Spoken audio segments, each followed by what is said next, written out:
Right here we have this rational equation. We have the 7 minus 2x over x equals negative 17 over 5. Right, this is called a rational equation because we got fractions, right? And also we have x's on the denominators.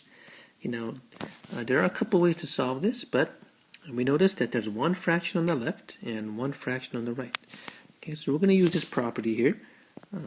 If let's say we have one fraction on the left and one fraction on the right, I'm just using letters, right, to represent the numerators and denominators, right? So the good thing about this is we can actually cross multiply, right? We can cross multiply these guys, and that should equal those guys over there, right? So essentially, A times D is going to equal B times C. So we're going to use this property. We're going to cross multiply, which means we're going to multiply the 7 minus 2x times 5 and set that equal to negative 17x. Okay, so we got 5 times the 7 minus 2x equals negative 17x.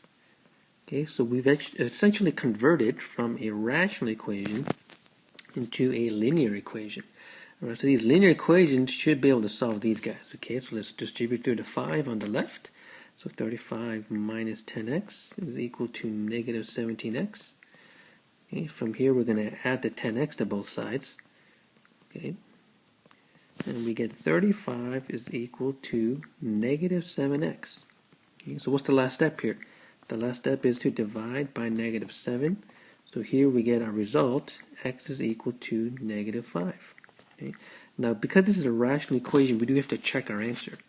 Right, so what does that mean? Well, it means when we plug it in, everything should work out. But the main thing is we don't want 0 in the denominator.